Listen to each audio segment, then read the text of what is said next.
So today I want to talk about something that doesn't get talked about very often, especially in media, which is your attention. And your attention is probably one of the most important things you have as a consumer of media. And it may be something you don't think very often about, but it's what every company nowadays cares about.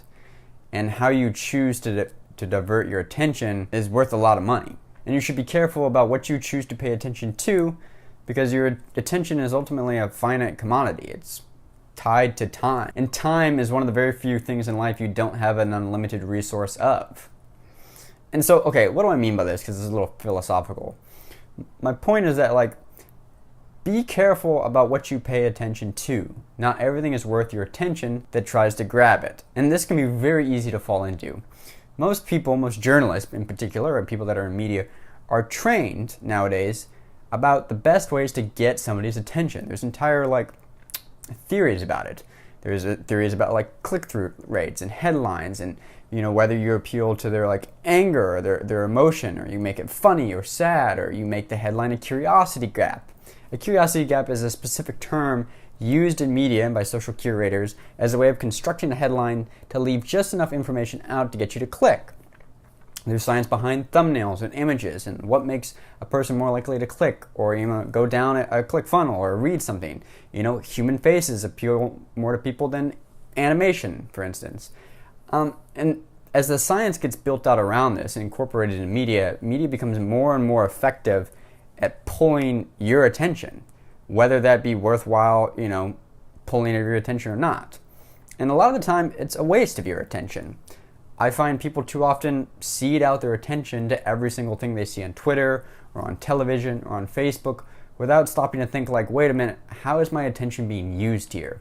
And for what purpose? I just think you should be more careful with what you give your attention to. And by being careful with what you give your attention to, that in turn shapes what you care about. And you should be careful about what you care about. Now, do I have a specific prescription for what you should care about? No. Only that you should be careful about what you choose to pay attention to and care about. Because too often, we have gotten so good in media at pulling somebody's attention that we can get them to pay attention to relatively anything. Just simple tricks like people are talking about, or the internet is in uproar about X.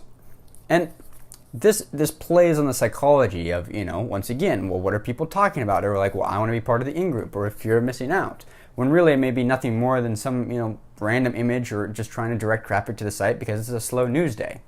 And if you think media is the only one doing this, Donald Trump does this as well. He's very effective at it. Donald Trump, the president, uses your attention as a tool to divert the narrative that he wants to further. And so, for instance, if the media is running a story about Cohen, Donald Trump may choose to tweet about Kim Jong-un, or he may choose to tweet some derogatory thing about Stormy Daniels, further point your attention to this way or that way, trying to get you to pay attention to what he wants you to pay attention to, or what the media wants you to pay attention to, and often it becomes a big game of attention.